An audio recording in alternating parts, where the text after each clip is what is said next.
Hello, welcome back to my channel. Thank you for clicking on this video and returning to my channel or just finding it for the first time. Before I begin, I make mostly true crime content and occasionally commentary, so if that's something you're interested in, please subscribe if you want to. Today I'm going to be speaking about the strange death of Elisa Lam, so let's get into it. I usually don't do more internationally known notorious cases on my channel that have been covered a lot already online, but Elisa's story has been one that has stuck with me throughout the years. I feel an affinity with Elisa after reading through all her blog posts, and I realized we had a lot of common experiences, and her story is a true tragedy, and I think it has been mishandled and sensationalized a lot online, which is why I wanted to cover it. In my opinion, the sort of supernatural or conspiracy like rumors and theories about her have become disrespectful and cruel to the memory of Elisa and the loved ones she left behind. Elisa Lam is not a creepypasta or a 100-year-old myth. She was a modern woman who struggled and deserves dignity and respect when we remember her. That being said, I won't be delving into any supernatural or conspiracy-like theories in this video. If you want, you can find hundreds of videos like that online on YouTube. So this is the real story of what happened to Elisa Lam. Elisa Lam, also known by her Cantonese name Lam Ho Yi, was born on April 30th, 1991 in Vancouver, British Columbia. She was born to parents Yina and David Lam, who had immigrated to Canada from Hong Kong sometime before Elisa's birth. Elisa also had one sibling, an older sister named Sarah. Sarah worked as a wedding photographer for some time, and occasionally Elisa would go with her to help her on the shoots. Sarah is currently working as a makeup artist, and I believe she is practicing or currently based in Toronto, Canada. A lot of the information I got about Elisa's early life I pieced together from reading her blog and Tumblr posts. Elisa ran a blog called Ether Fields, which was active from June 2010 to July 2012. The blog consisted of mostly fashion-related posts, as that was a huge hobby and interest for Elisa. But it also contained some written blurbs where Elisa wrote about her personal life or her struggles with mental illness and mental health. Elisa also had a Tumblr page, which she was actually a lot more active on than her blog. Her page was called Nouvelle Nouveau, and it was active from May 2011 until her death in February 2013. Elisa did her best to remain anonymous on both her blog and her Tumblr account. I don't believe she ever used her name in any of her posts. She even made various references in various posts about how she didn't want the public notoriety, how she didn't feel like she wanted to be a blogger who used their real name because she didn't really want to be widely known. It also seems that because she was able to remain anonymous in these posts, that she was a lot more open and honest with her readers or viewers about what she was experiencing and about her struggles. So I believe we get a pretty good idea or accurate depiction of who Elisa was through reading these Tumblr posts and blog posts. Based on her various sites, it is clear that Elisa had a passion for indie music. Her favorite musician was Regina Spektor. She loved reading. Her favorite books included the Harry Potter series and The Great Gatsby. She also liked fashion, which I previously mentioned, and she enjoyed playing video games, especially The Legend of Zelda. By all accounts, Elisa's childhood seemed pretty normal and unremarkable. Her dad owned and operated a Chinese restaurant called Paul's Restaurant in Burnaby, British Columbia, which is, I believe, where the family lived. The Burnaby, British Columbia is a city that's very, very close to Vancouver in British Columbia. She was very studious and received straight A's throughout her elementary and high school experiences. She was also involved in various extracurriculars while in elementary and high school, including being on the track and field and cross-country teams. According to her online posts, Elisa started really struggling with her mental health in the summer of 2008, which is the summer before she entered her senior year of high school.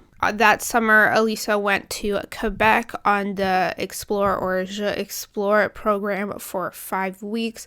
Explore is a federally funded French immersion program where students throughout Canada, aged usually 16 plus, can apply to go to a specific school somewhere throughout Canada that's on their list of institutions. And they complete a 5-week French course, and upon completion, they receive a credit. So Elisa applied and was accepted into the Explore program for the summer of 2008. She picked a school in a small town in Quebec to attend. For the Explore program, students or applicants can either stay in a dorm-style residence or a homestay, which means they stay with a local family in the town or city they choose.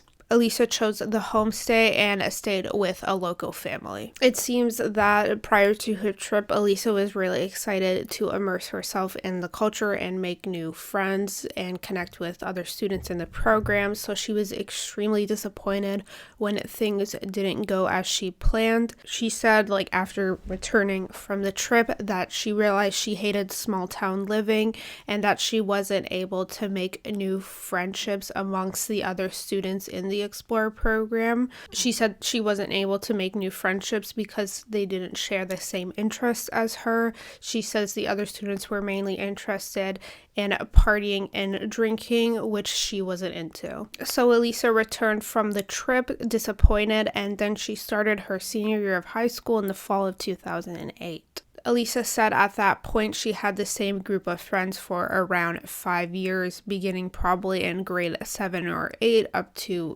that point in time, which was her senior year of high school, and her friend group mostly consisted of boys. She attended a small high school, probably somewhere in Burnaby or Vancouver. I'm not sure exactly which high school she attended, but it was a very small, or it accommodated a very small student demographic. But during her senior year of high school, she realized that most of her friends started changing interests and they were getting into newer interests, mostly consisting of dating and partying, which Eliza still didn't enjoy, so she felt isolated from her longtime friends. Then she decided to join the volleyball team for her final year of high school because she enjoyed volleyball instead of the cross-country team, which she had been on for years and years prior. But this turned out to be another disappointing decision for her. She said the team wasn't as supportive and inclusive as the cross-country team. She didn't really make friends with her teammates, and the volleyball coach benched her for most of the season, including a lot of practices. So Elisa began to feel more and more isolated throughout her senior year. She was also highly stressed about applying to university and what she wanted to do with her future, as most high school seniors are. Eventually, all this stress really got to Elisa, and she said she spent a week in bed, staying home from school and not speaking to or contacting anyone. This really concerned and worried her parents because as a high achiever and a straight A student, Elisa never missed school prior to this experience, unless she was deathly sick. A counselor at Elisa's high school started noticing her declining mood, so the counselor spoke with her. I believe this is probably when Elisa was referred to a psychiatrist, because this is the first time she said that she was prescribed antidepressants and started taking them. Elisa went on to graduate from high school in the summer of 2009, and she eventually decided to apply and accept her acceptance into the University of British Columbia, also known as UBC, which I'll be referring to it as throughout this video. There seems to be no definitive or clear answer into what Elisa was actually studying at UBC. I believe that she ended up applying for a general arts degree at UBC. A general arts degree essentially allows prospective university students to sort of take general courses general arts courses in their first year of university to sort of determine what their interests are, and then in their second year of university they pick a major under the faculty of arts,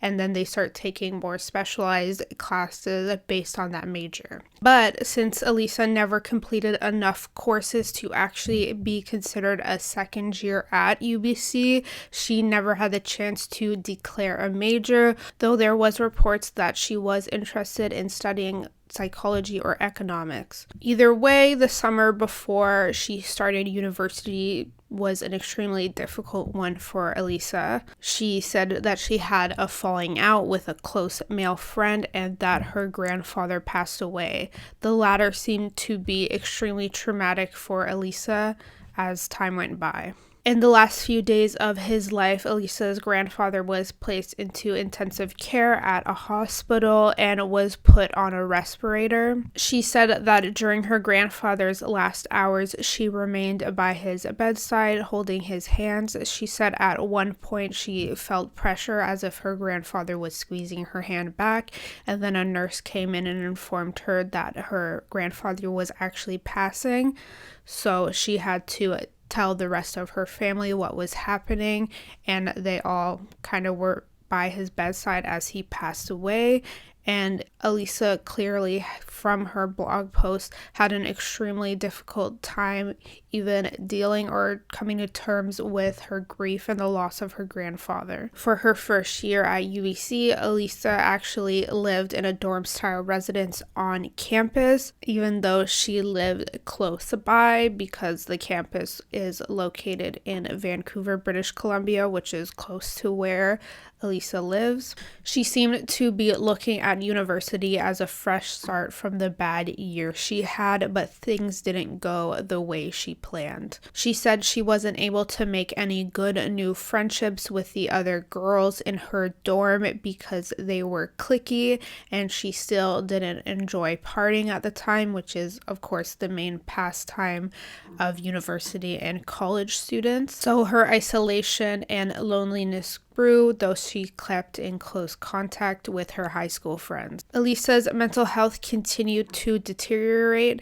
In February, early on in her second semester at UBC, Elisa stopped attending classes and didn't leave her dorm for a few weeks because of her poor and declining mental health. As a result of her truancy, Elisa had to drop all of her classes that term, and she eventually moved back in with her parents at home. For her 19th birthday that year, of course, 19 is the legal drinking age in Canada and all province and territories except for Quebec, where it is 18. So for her 19th birthday, which was that year, Elisa went out to a club with her friends, but her best friend at the time sort of ditched her halfway through the night. This was extremely upsetting to Elisa, and the pair had a falling out as a result. Over the next 2 years, Elisa would continue to struggle to attend and complete courses at UBC because of her declining and poor mental health. However, in November 2011, Elisa said that she met a boy during a night out with friends, and immediately after meeting this unidentified boy, the two started dating, and Elisa was completely smitten. In a Tumblr post about her new boyfriend, Elisa said, quote, "It is a wonderful feeling to find a person who is just as awesome as you are in every single way." Now living at home and commuting to UBC, Elisa enrolled in 3 classes for the winter semester of 2012, but before long she actually ended up withdrawing from 2 out of 3 of her classes for that term, which was extremely disappointing for her. She continued to struggle with her motivation and mental health throughout that term at UBC, so she ended up actually not completing or passing the one course that she stayed enrolled in that term. Elisa eventually worked up the nerve to contact UBC about her status, and they told her that she would actually be able to return in January 2013, but she had to enroll in at least one class in January 2013 or she would be kicked out of UBC, and if she wanted to return she would have to apply for readmission. Thus, with school officially on hold for Elisa, she decided to dedicate the majority of her time to improving her mental health and well-being. As I said before, Elisa began to really struggle with her mental health in her senior year of high school. After reading all of Elisa's blog and Tumblr posts, it is really clear to me that she was really just stuck in this toxic cycle with her mental health. Her mood was constantly fluctuating. For a week or two, Elisa would be extremely depressed. During these periods, she would have trouble motivating herself to do basic mundane tasks like get out of bed, shower, get out of the house, etc. She would also isolate herself from her family and friends and even her boyfriend during these depressive periods. Then after a couple or a few weeks of being in this depressive episode or depressed state, Elisa would begin to feel better, and sometimes she would fall into what she described as hypomania. During these periods of time, she said that she felt really elated and that she had a lot of expendable energy. She slept very little and she was highly motivated to complete tasks, especially creative ones, but in a sort of frenzied, manic way and not in like a focused, determined way. And she was also easily distracted. These are all, of course, symptoms of hypomania, which I will explain what it is and describe shortly. Because of Elisa's use of the word hypomania to describe her periods of elevated mood, I believe that at least initially Elisa was maybe diagnosed with bipolar type 2 at this stage of her life. I am going to go into a brief explanation of what bipolar disorder is, both type 1 and type 2, because I believe that that knowledge is imperative to understanding Elisa's story and what happened to her. Bipolar disorder is a mood disorder that is characterized by periods of both depression and elevated moods. These moods can also occur simultaneously in what is called a mixed episode. These episodes of extreme moods, extreme high and extreme low moods, last from a few days to a few weeks. There are two main types of bipolar disorder, bipolar type 1 and bipolar type 2. The main difference between these two types of bipolar disorder is the type of mania that the person experiencing or the person diagnosed with bipolar disorder experiences. An individual with bipolar type 1 will experience mania or acute mania, whereas an individual diagnosed with bipolar type 2 will experience hypomania. As I said, I speculate that at least initially, Elisa was diagnosed with bipolar type 2. I could be completely wrong, but I speculate this based on her use of when she is in this elevated moods, she calls them hypomania, which would be consistent with bipolar type 2.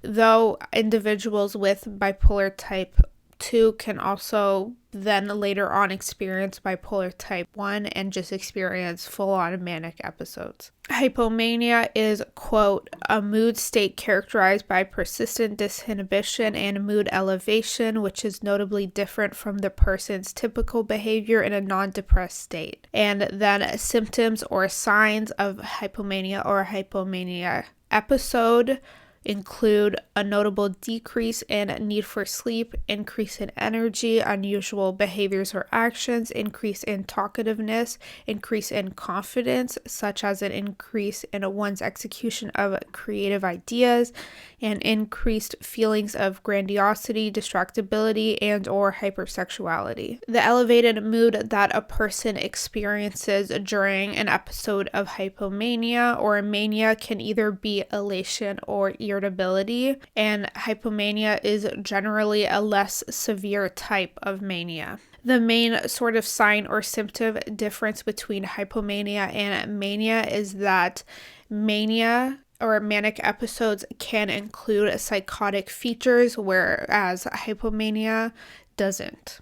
So a manic episode is described as, quote, a distinct period of abnormally and persistently elevated, expansive, or irritable mood and abnormally and persistently increased activity or energy lasting at least 1 week and present most of the day, where the mood is not caused by drugs, medication, or a non-mental medical illness. Then there are 3 potential outcomes or consequences of a manic episode. The first is that it causes obvious difficulties at work or in social relationships and activities. Number 2 is that it requires admission to the hospital to protect the person or others. Or 3, the person suffers from psychosis. Psychosis is a mental state where an individual is unable to discern between what is unreality and what is reality. A person experiencing psychosis may experience hallucination or delusions. Either way, Elisa was diagnosed with bipolar disorder, whether it be bipolar type 1 or bipolar type 2. It becomes pretty clear later on that she was actually struggling with bipolar type 1. And in at least 2 or 3 separate Tumblr posts, she makes a reference to experiencing episodes of hypomania and actually details them. Before I continue on, I just want to take a brief sidebar to explain that Elisa was obviously much more than her mental illness or her struggles with her mental illness. She had dreams and goals just like anybody else, and she was working towards things. In a Tumblr post, she wrote about her life goals, which included buying a house with a huge kitchen, having children, traveling the world, and not working an office job. From her Tumblr post, it's my opinion that Elisa was really working on her mental health and really trying to improve and better herself throughout 2012. In a May 2012 Tumblr post, Elisa wrote about the various medications that she was prescribed and taking at the time for her various mental health concerns. She listed 4 different medications. The first medication that she listed was Effexor, which is an SNRI antidepressant used to treat various depression and anxiety disorders. She said this was the first antidepressant that she took that she really noticed a difference with. The second medication was Wellbutrin, which is another medication used to treat depression. The third medication that she was taking is Dexedrine, which is a central nervous stimulant used to treat ADHD. Elisa said that at this point in her life, she was diagnosed with ADHD, but she hadn't taken any of this medication as of yet. The fourth medication that she was taking was Lamotrigine, which is a mood stabilizer and anticonvulsant that delays or prevents depressive episodes amongst individuals diagnosed with bipolar disorder. In the post, Elisa also expresses that she's really upset and disappointed with herself that she has to take medications to be what she thinks is normal and functioning, and it makes her feel inadequate that she can't sort of have good mental health without taking medications. She also speculates in the post about what would potentially happen to her if she stopped taking her medications, saying, quote, "Would I become psychotic and want to off myself? I doubt that very much. For other people, yes, there's a huge risk that will happen. But I wouldn't do anything rash like actually jump off a bridge." It's a pretty eerie statement to sort of read after Elisa's death and knowing what happened to her. Towards the summer or beginning of fall of 2012, Elisa started getting even more serious about her mental health, seemingly after she decided to take a semester off of school. It appeared to me, at least just a casual reader of her blog, that Elisa was much more open and honest with her older sister Sarah about her mental health struggles than she was with her parents, who she said she sometimes found it difficult to talk to. So in an August 2012 Tumblr post, Elisa wrote that she had a conversation with her older sister Sarah about actually wanting to be checked into a treatment facility for a few weeks to get herself back on track and better her mental health. Based on this conversation, her older sister Sarah actually ended up calling a local hospital to try to get resources for Elisa, which resulted in Elisa actually getting a new appointment with a new psychiatrist. I believe up to that point, for around 3 years, Elisa had been seeing the same psychiatrist, and this psychiatrist she nicknamed Psychoderp on her Tumblr page. When she eventually saw the new psychiatrist, like a week after Sarah called the hospital, she was disappointed by the meeting because the psychiatrist basically told her that there were no community resources or treatment centers that sort of matched what Elisa wanted. This made Elisa obviously and understandably extremely disappointed with the mental health system in Canada and in British Columbia, because she said she didn't feel like she would receive the help she believed she needed unless she attempted or completed suicide. She said that she had been in a psychiatric ward previously and found the experience extremely unhelpful. After this disappointment, Elisa started researching private treatment centers and retreats within Canada that she could alternatively go to, but since they are privately run institutions, these retreats and centers are very costly. So the ones she found cost between $25,000 to $35,000, which would of course have to be paid for out of pocket by her parents. I believe that Elisa's family was pretty much middle class, so this would have been a very significant amount of money for them to pay to actually get accepted into the treatment program that she wanted and maybe even receive some government subsidy. She needed a referral form from her original psychiatrist, and the psychiatrist would also fill out the forms needed for government funding. She went to visit her psychiatrist towards the end of August 2012, but during this meeting, she told Elisa that she believed that Elisa wasn't as mentally unwell as Elisa believed she was, and that she didn't need to go to do something as extreme as go to a retreat or a treatment center. So in the interim of not being able to receive the treatment that Elisa really desperately thought she needed, she decided to take some time to think about her next steps. During this time, she had been trying to convince her parents to actually let her travel solo because she loved the idea of just traveling alone and exploring different places, immersing herself in new cultures and meeting new people. Her begging her parents finally seemed to pay off, and Elisa began planning her first solo trip in November of 2012. Her first trip would be to travel around Ontario,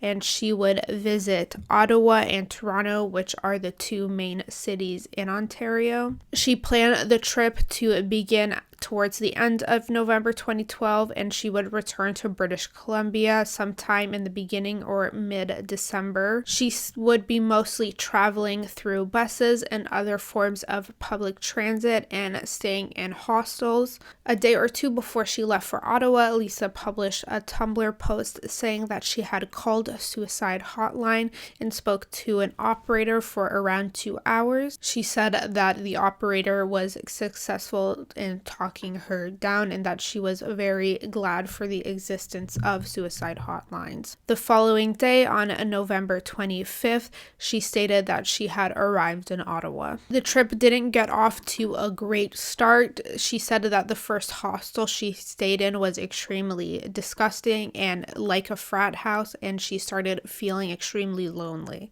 But things started to pick up when she arrived in Toronto. She made friends with another girl staying at a hostel, or at the hostel she was staying at, and they went to a museum.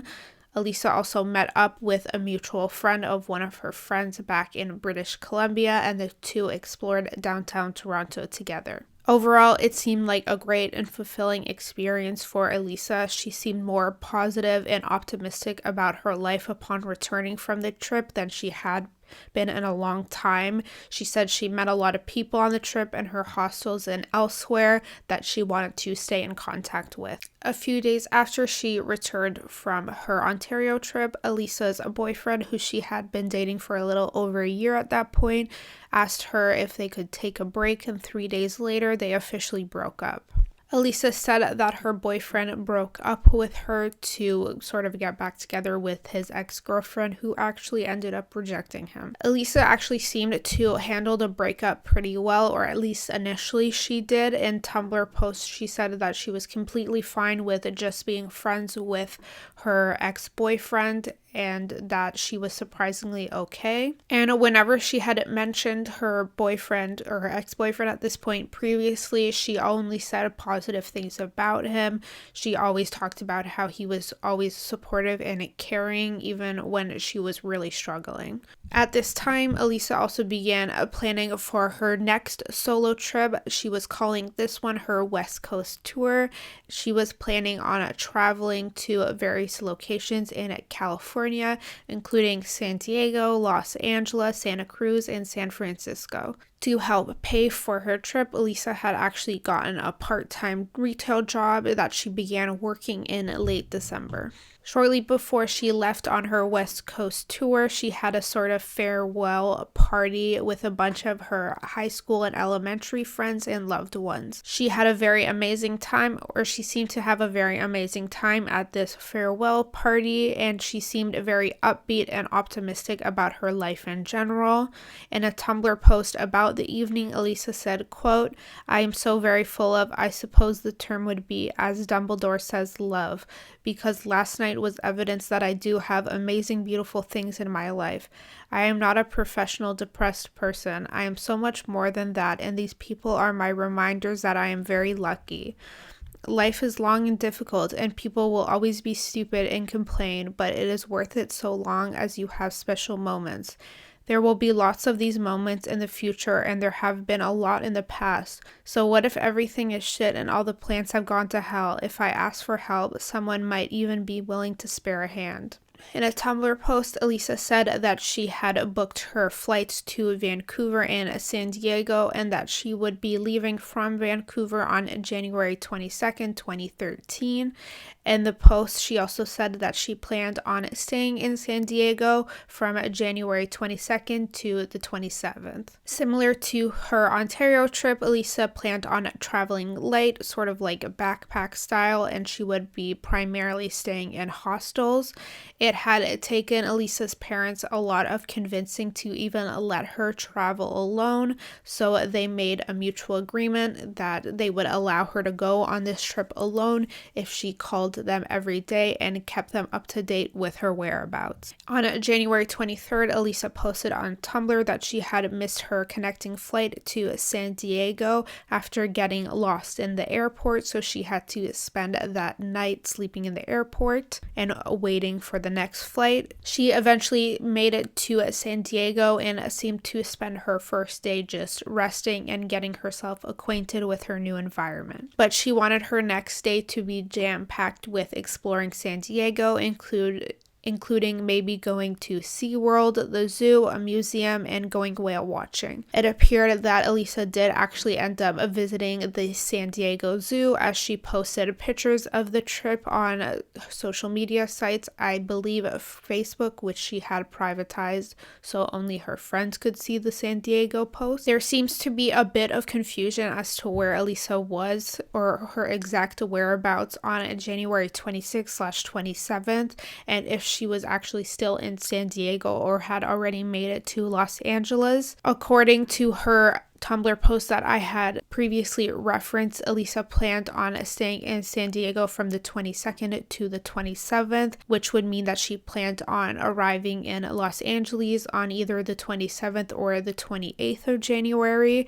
However, there are various reports saying that Elisa actually arrived in Los Angeles on the 26th, but if she did, it is unknown, at least to the public, where she stayed on January 26th and 27th, because she didn't sign in to the Cecil Hotel until January 28th. Either way, sometime on January 26th, Elisa made online reservations to stay at the Cecil Hotel for 3 nights in their newly renovated building / section called Stay on Main.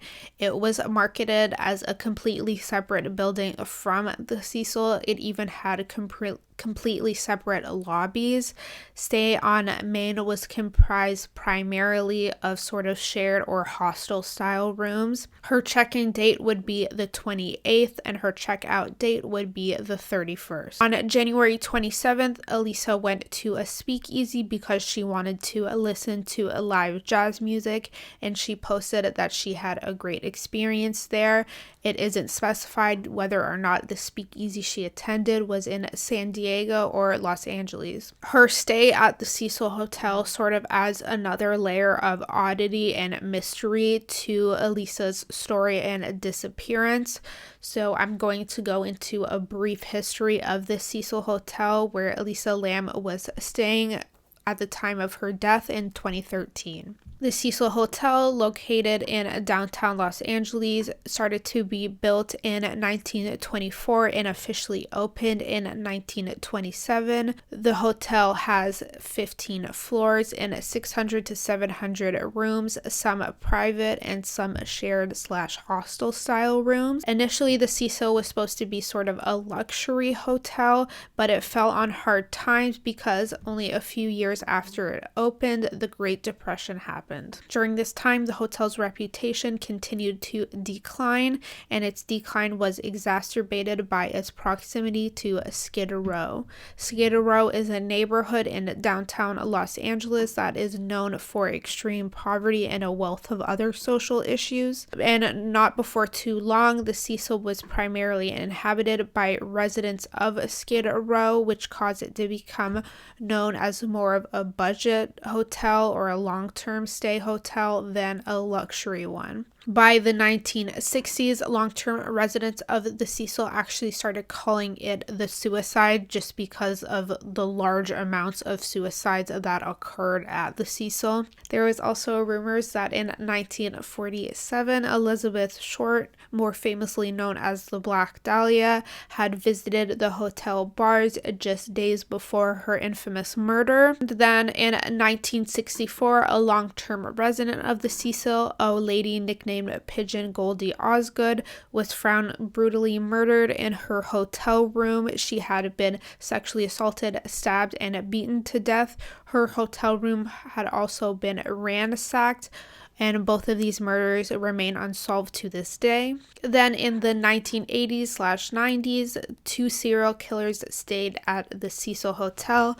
The first serial killer that was known to stay at the Cecil in the 80s was Richard Ramirez, also known as the Night Stalker, who murdered at least 13 people and victimized many more. Then in the 90s, Austrian serial killer Jack Unterweger stayed at the Cecil Hotel. Many believe him to be a copycat killer of Richard Ramirez, so his stay at the Cecil was to emulate Richard Ramirez's crimes. Throughout his stay at the Cecil, it is said that Jack murdered 3 women. Then there is what happened to Elisa Lam in 2013. By this time, management at the Cecil had sort of split the building into 2 to sort of distance the Cecil from its bad reputation and get more tourist expensive business. Cecil building was split into two.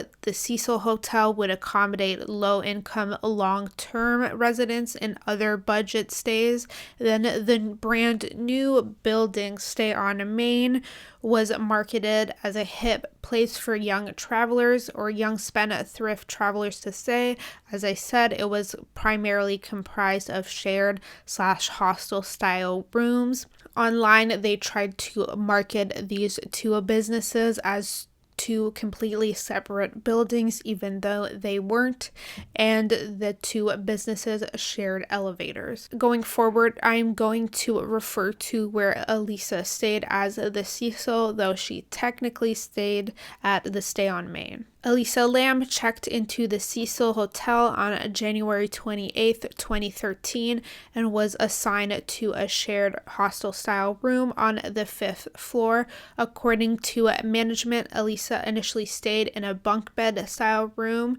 I believe it was room 506, which she shared with some other girls for a few nights. The room also shared communal bathroom and showers with other guests on the rest of the floor. According to her last Tumblr post published on January 29th, 2013, it appears that Elisa didn't even know that she was actually staying at the Cecil Hotel.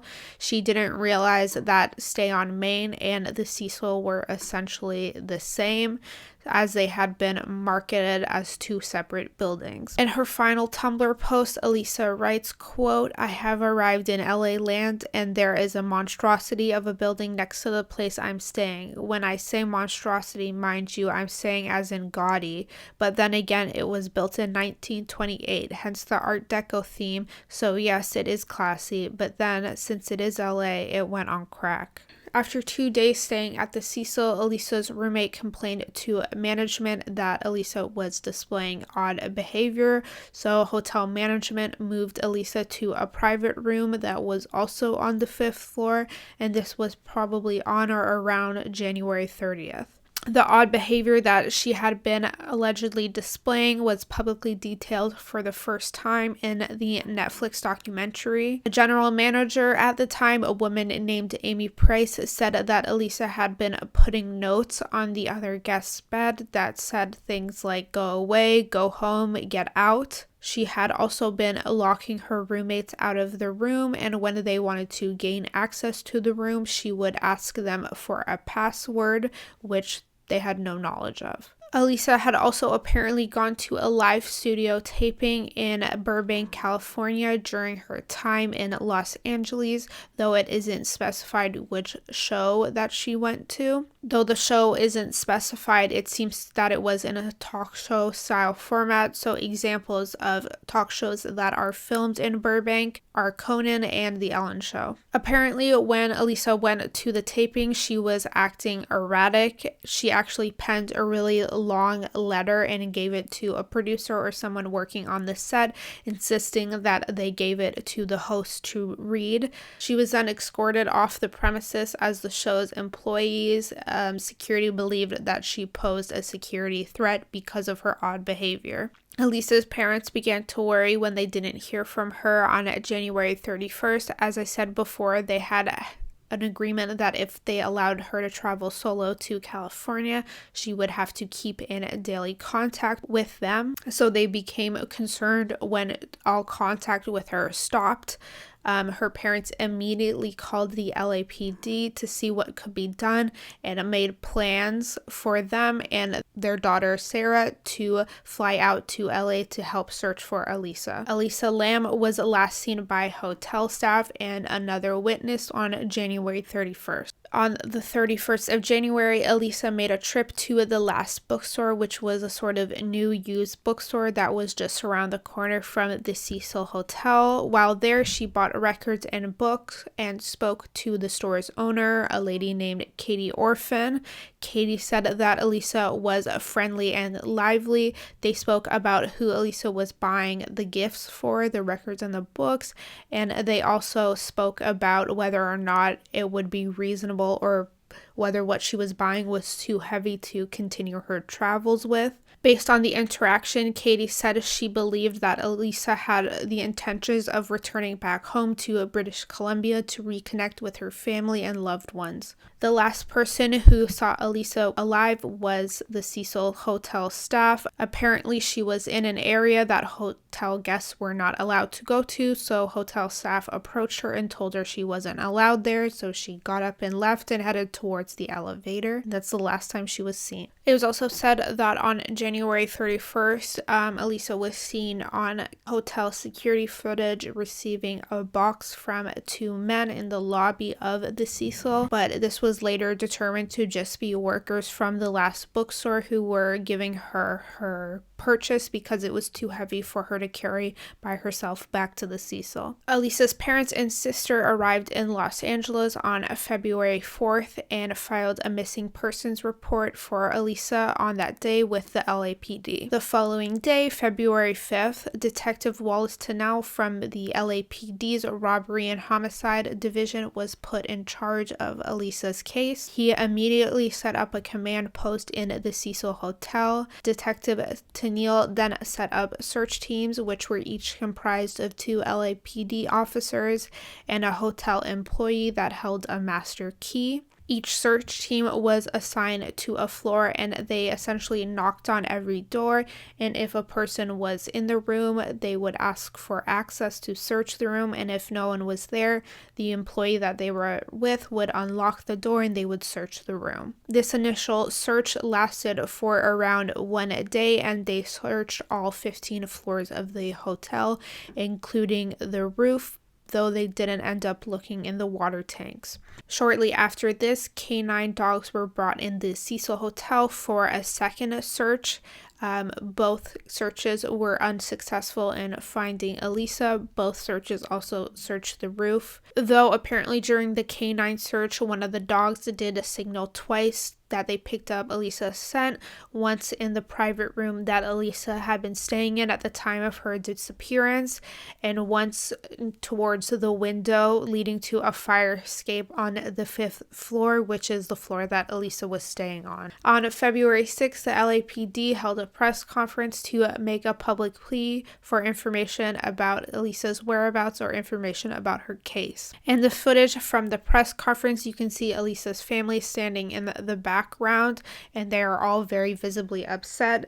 They did not speak with the press at this time, and to the best of my knowledge, they have never spoken publicly about what happened to Elisa. Yesterday, we were made aware at robbery homicide of missing persons case, Elisa Lam. She was last seen on the 31st at the Cecil Hotel at 640 South Main Street. She's a Canadian citizen, and the reason that we're investigating this at robbery homicide is because we're in connection with Interpol on a regular basis, and any case that involves foreign nationals usually comes to us. So right now we're asking your help. We have a photo.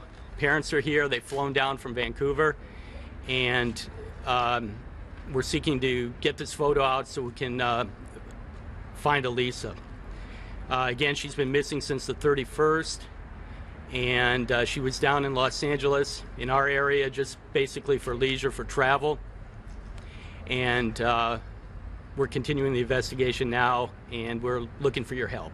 So with that, that's pretty much all I have as far as details on the case. If you have any questions, I can entertain them now. Your news release that got us here said that she vanished under somewhat suspicious circumstances, so what can you say about that? She was in contact with her parents daily, her family, up until the 31st. So it's been 5 days, 6 days now.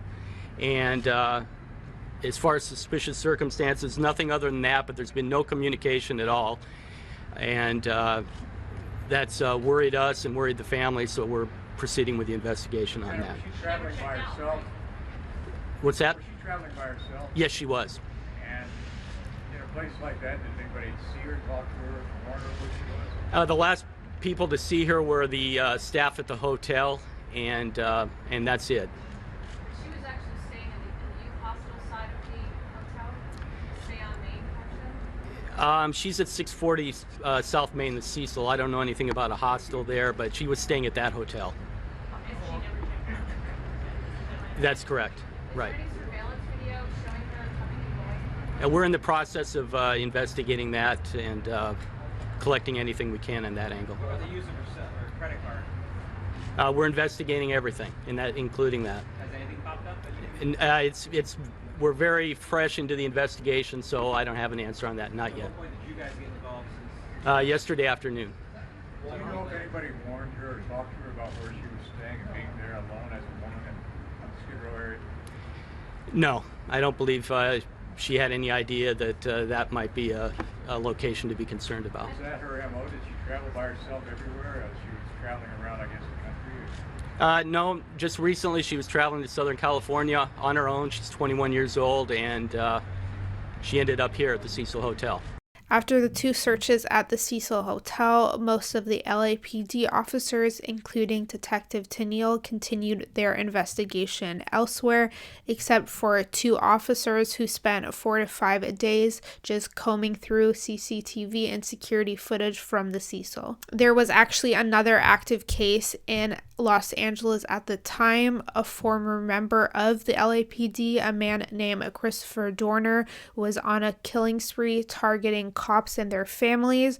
So a lot of the LAPD detectives that were originally on Elisa's case were reassigned to work the Dorner case, so this could have affected the efficiency. On February 14th, the LAPD released CCTV footage of the last time Elisa was seen alive in hopes of getting or garnering more tips. The footage was incredibly eerie and made the case even more interesting or intriguing for the public, especially conspiracy theorists. The video is around 4 minutes long and is from sometime on February 1st, 2013. In the video, Elisa is seen getting into an elevator and pressing some of the buttons before standing in the corner of the elevator for a few seconds.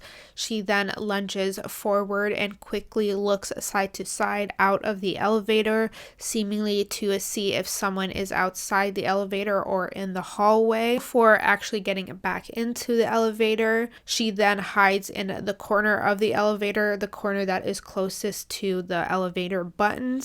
It appears that she's either hiding from someone or waiting for someone to pass the elevator or come inside to jump out and spook or surprise them. She then, for the second time, jumps back out of the elevator and looks around before walking backwards back into the elevator. She then leaves the elevator again and stands just outside it for another 10 seconds. She then gets back in the elevator and presses a bunch of the elevator buttons, seemingly at random, for around another 10 seconds. She then gets out of the elevator for the 3rd time and starts making these odd gestures with her hands, including bending back her fingers like this. The gestures seem like she may be talking to someone else in the hallway or thinks she's talking to someone else. She then walks away and out of the view of the camera.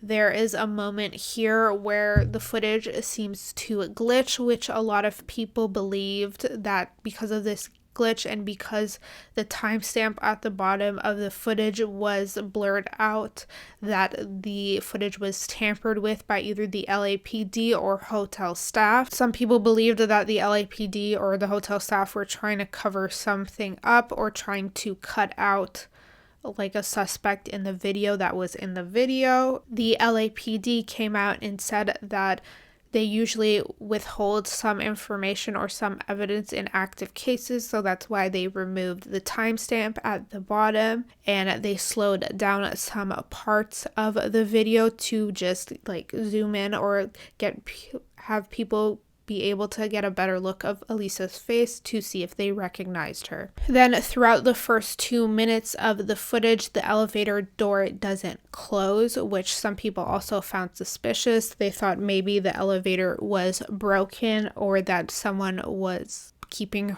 the elevator open to freak Elisa out, but it actually turned out that she had pressed the hold elevator button when she was pressing a bunch of random buttons, and this button keeps the elevator doors open for around 2 minutes. During the final minute of the footage, the elevator door opens and closes 3 times, like someone is just outside of the elevator just pressing the elevator button over and over again. It's probably Elisa doing this, and then this is the last time that Elisa was ever seen alive. She was wearing a red American Apparel hoodie, a green t-shirt, black men's shorts, and a black Birkenstock sandals.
On February 19th, 2013, a hotel guest staying at the Cecil Hotel complained to hotel staff that they were experiencing poor water pressure in the shower.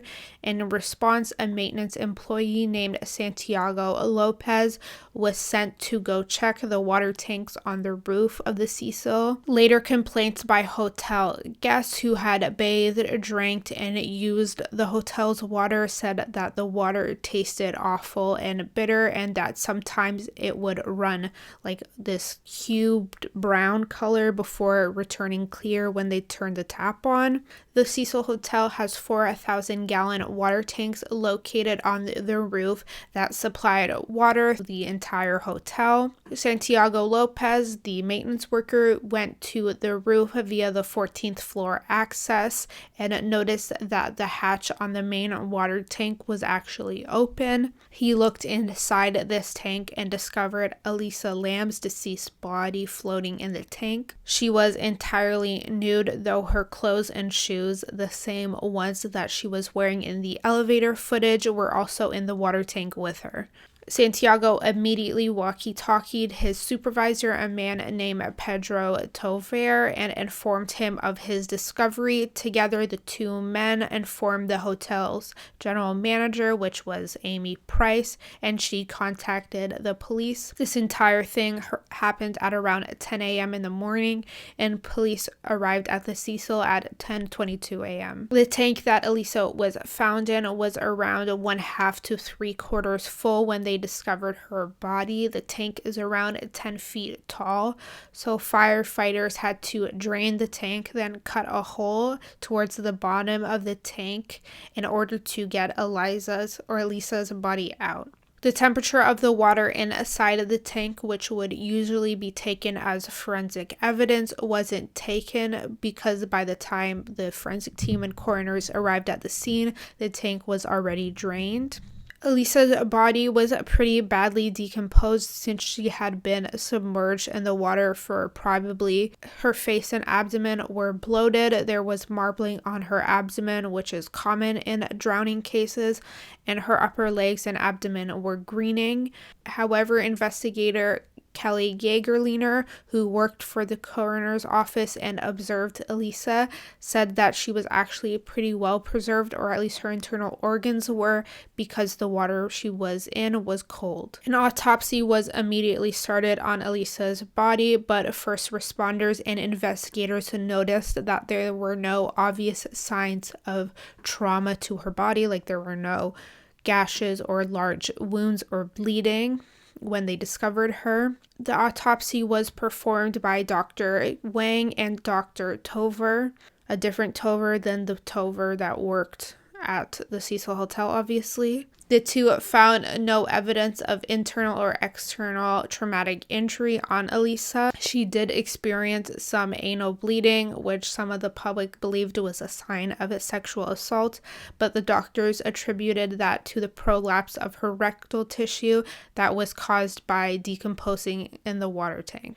Additionally, the autopsy and forensic evidence found that Elisa's clothes were covered in this sort of sand or small whitish flecks of an unknown material. Inside her clothing, they also recovered Elisa's wristwatch and room key. Elisa's original autopsy was completed on February 21st, 2013. LAPD released a public statement stating that Elisa had most likely died of accidental drowning, and bipolar disorder was given as a contributing factor to her death. Authorities at this point did not believe that Elisa's death was caused by foul play or suicide, though they were still awaiting the toxicology reports to see if she was maybe intoxicated or under the influence of some sort of drug at the time of her death. Though, because of moderate decomposition, coroners had limited blood inside of Elisa's body to work with,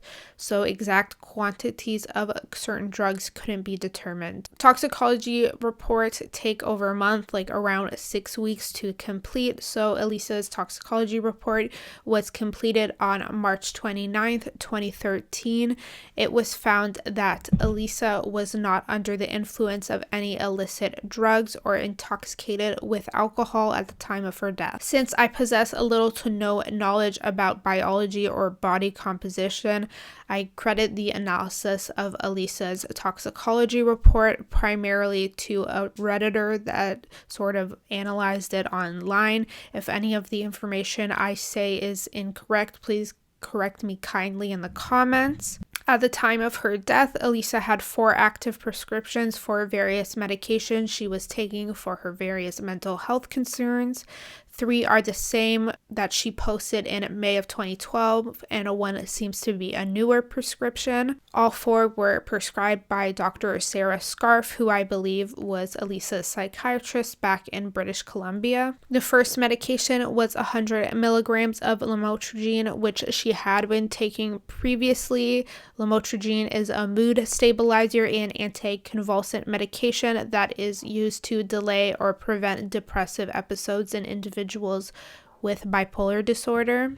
The second medication was 150 milligrams of venlafaxine, which is also known as Effexor, which she had also been taking for a while. Effexor is an SNRI antidepressant used to treat individuals with various depression and anxiety disorders. The third medication was 300 milligrams of Wellbutrin, which she had also been taking for a while and was another medication used to treat depression. The fourth medication appeared to be the newest prescription, and that was 25 milligrams of quetiapine, which is an antipsychotic medication used to treat individuals with bipolar disorder, major depressive disorder, and schizophrenia. For individuals with bipolar disorder, a mood stabilizer and an antipsychotic medication could be used together to treat depressive and manic episodes. Elisa had refilled all 4 of these prescriptions before her California trip on January 11th. Also found amongst Elisa's belongings were Advil, Sinetab, and 2 loose tablets of Dexedrine, which was the ADHD medication. She didn't seem to be actively taking it or prescribed it. It appeared to be just a leftover of a previous prescription. In the toxicology report, a sample of Elisa's blood, heart, bile, and liver were tested for various drugs and intoxicants. In her blood/heart, both Advil and lamotrigine were found, though there wasn't enough of a sample to determine in what quantity they were found in. Her bile, they found 0.02 grams of alcohol, which is a normal rate for bile, so she wasn't intoxicated at the time. Finally, in her liver, they found Wellbutrin metabolites, and then traces of venlafaxine and lamotrigine. According to the Reddit sleuth, these results meant that Eliza wasn't taking her prescriptions as prescribed, which was affirmed by the coroner working on this case and the LAPD detectives. Her not taking her prescriptions or her medications as prescribed could have induced a manic or depressive episode. Since venlafaxine was present in both her blood/heart and liver, Elisa had probably taken it the day that she died. For lamotrigine, which was the mood stabilizer, and Wellbutrin, which is a depression medication, both were found in trace amounts, meaning she had probably not taken the prescriptions the day she died, but had taken them recently. Quetiapine, which is the antipsychotic medication, was not found at all in her system, meaning that she hadn't taken it anytime recently. Thus, it is clear that Elisa was not taking her medications as prescribed to her by her psychiatrist, which offers an explanation as to why she was displaying such odd behaviors in the elevator footage and what caused her untimely death. Additionally, when investigators looked through Elisa's belongings, they found prescription bottles for her medications and noted that a lot of the bottles actually had more pills than were supposed to be in the quantities, meaning that she had a habit of not taking her prescription, which is why she had so much left over. After months of the public pleading for Elisa's full autopsy to be released. Authorities made the full report available in June 2013. In the report, Elisa's death was ruled an accidental drowning with bipolar disorder listed as a contributing factor. The part that was suspicious to the public was that it appeared that the coroner had initially checked off could not be determined for her cause of death, then had crossed it out and put error and checked off accident. The coroner asserts that this was merely just human error and they had accidentally checked something off when they meant to check off accident all along. In response to their daughter's death, Elisa's parents, Yina and David Lam, filed a civil suit against the Cecil Hotel in California on September 19th, 2013. The Lambs were alleging that the Cecil Hotel's negligence caused the wrongful death of their daughter because they, quote, didn't inspect or seek out hazards in the hotel that presented an unreasonable risk of danger to hotel guests and Elisa, which contributed to Elisa's death. They were asking for financial relief for the loss of their daughter and the economic loss they incurred paying for various funeral and burial expenses. During summary judgment, the judge sided with Cecil Hotel management, and Elisa's parents didn't receive any compensation for their loss. So what actually happened to Elisa Lam in February 2013? In the years following her death, there were many wild speculative theories about what happened to Elisa, ranging from her being a government spy to just supernatural theories. Individuals even blamed and harassed a Mexican musician named Morbid for Elisa's death, even though he was in Mexico at the time and nowhere near Elisa. Morbid said that the online harassment actually caused him to attempt suicide. Thankfully, he survived and is still here. The only true conclusion that makes sense and matches forensic evidence is that Elisa's death was a tragic accident. The conclusion that Elisa's death was an accidental drowning is backed up by all the forensic evidence and affirmed by the coroner's office, the LAPD, and Elisa's family. So this affirms that while staying at the Cecil Hotel, Elisa began experiencing an acute manic episode, which include psychotic features such as experiencing hallucinations and delusions. This acute manic episode could have been caused by a variety of factors, including stress, but was most likely caused by Elisa not taking her medications as prescribed. The only medication that Elisa was taking as prescribed or regularly was venlafaxine Effexor, which was an antidepressant. There is some research, or quite a lot of research, that suggests that antidepressants can actually induce manic episodes in patients with bipolar disorder, and it needs to be taken in conjunction with other medications to prevent this from happening. So it would have been imperative for Elisa to take all her medications as prescribed to prevent a potential manic episode. According to the Reddit sleuth, quote, the American Psychiatric Association recommends the use of an antidepressant, mood stabilizer,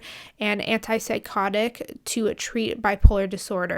As I said, Elisa was obviously not taking her other 3 prescriptions as prescribed, including the mood stabilizer and antipsychotic medication, which would have been seriously detrimental to her mental health and well-being. Additionally, all witnesses said that they only ever saw Elisa alone at the hotel, and there was nothing in her room to suggest that she was a victim of foul play. For instance, hotel staff said that when they removed the stuff from her room and put it in the basement, all her valuables were still present, including her laptop, meaning that she hadn't been the victim of a robbery homicide. There was also no forensic or biological evidence on or around Elisa in the water tank to suggest that she had been a victim of foul play or a homicide.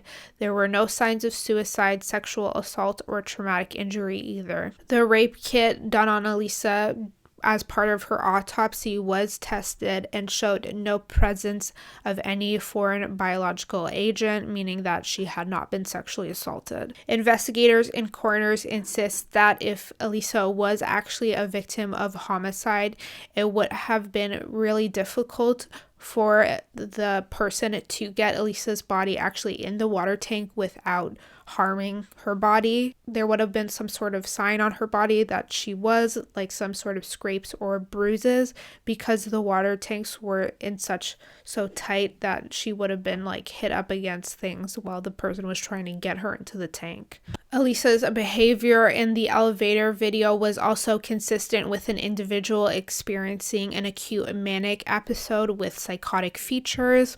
The odd hand gestures or movements that Elisa is making in the tape could be a result of a psychomotor agitation, which is a symptom of a manic episode. Psychomotor agitation is involuntary movement, and as I said, it can occur during manic episodes. Upon them arriving to LA, Elisa's family, specifically her sister, informed the LAPD how severe Elisa's mental health actually was, and she said that Elisa actually had a pattern of not taking her medication. Sarah said that when Elisa would go off her medication, she would sometimes experience similar paranoid delusions where she was fearful that someone was following or stalking her. One of these episodes was actually so severe that Elisa was hospitalized. As I said before, Elisa mentions that she has been in a psychiatric ward prior. Thus, it has been concluded that on or about February 1st, 2013, sometime after the elevator video, Elisa Lam accessed the roof of the hotel. There are only two ways to access the hotel's roof. The first is each wing has access to a fire escape that scales the entirety of the hotel and has access to the roof. And you can just climb the fire escape and then a ladder to the very top of the roof. Or the second way to get to the roof is through the roof access. There is a staircase on the 14th floor that leads to a door to the roof, though when this door is opened, apparently an audible security alarm is activated. The alarm can apparently be heard on the 14th and 15th floors of the hotel, and a separate alarm at the front desk of the hotel alerts staff or management that the roof has been accessed.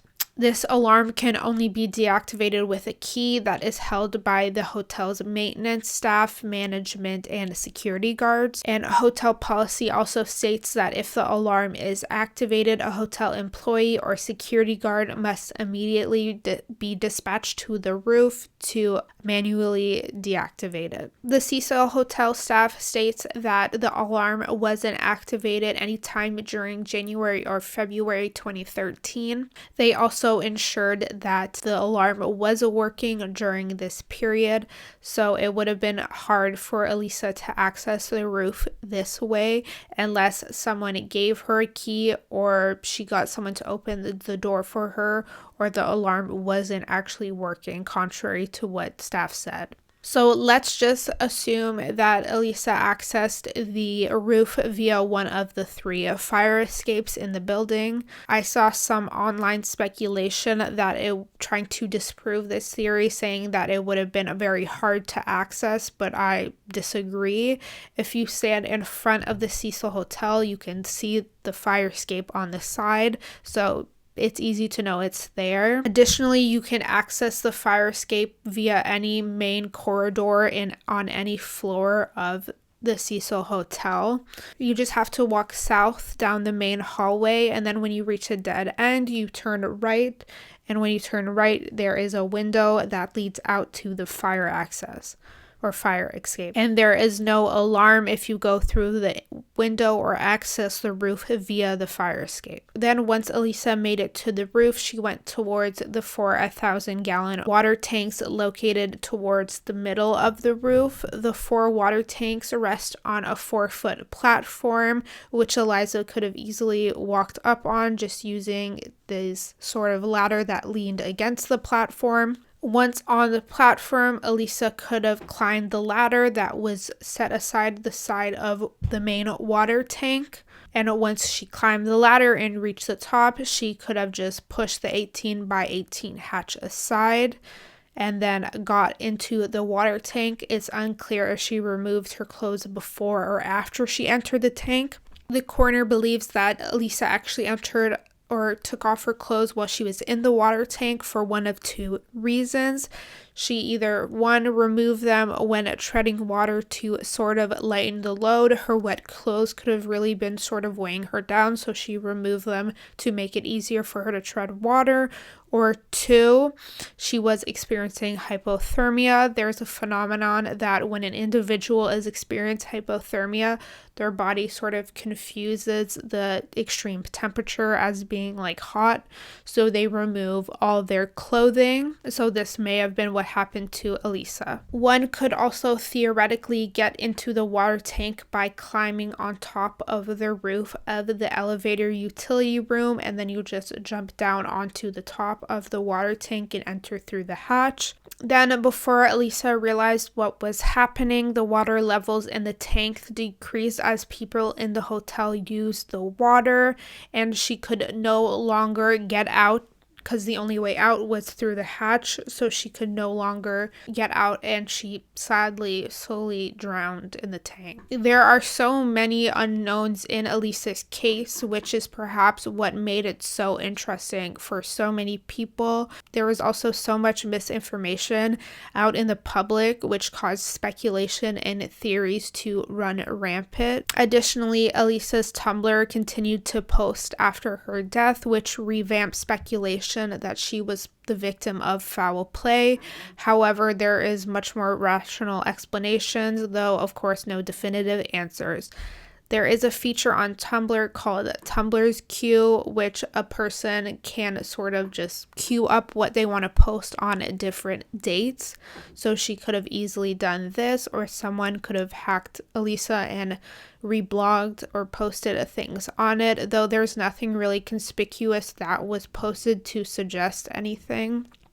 I feel like if someone took the effort to hack her, they would post something a little more. And a lot of the things that were reblogged did align with Elisa's interests, like fashion, books, and mental wellness recovery. We will probably never definitively know how and why Elisa Lam ended up in the water tank, but it has been proven conclusively that her death was an accidental drowning caused by her bipolar disorder. All I do know is that Elisa was a lovely young woman with a world ahead of her and a life ahead of her. She would have done great things if she had the opportunity to do so. She deserves to be remembered and spoken about with respect, and her family deserves to be respected in their grief and silence. I think many people crossed a lot of boundaries in Elisa's case, inserting themselves in her business and inner world. Though many probably had good intentions, like getting Elisa the justice that everyone deserves, they still forgot who truly mattered in this case, which was Elisa and her loved ones. When we speak about people, especially within the context of true crime, we must remember that they are human and that their lives matter. It's not a fickle sort of like creepy, eerie, spooky story. She was person. Elisa Lam isn't a mystery or a myth. It is a tragedy, and that's all. It is also clear to me and many others that Elisa Lam never wanted to be famous or internationally known, because she was always anonymous online and spoke about how she wanted to stay anonymous. This story is just overall a tragedy and has a history of being mishandled by people online. I will put some links below for anyone if they are struggling. That's really it for this case. If you liked it, please like and subscribe, and I'll see you next time.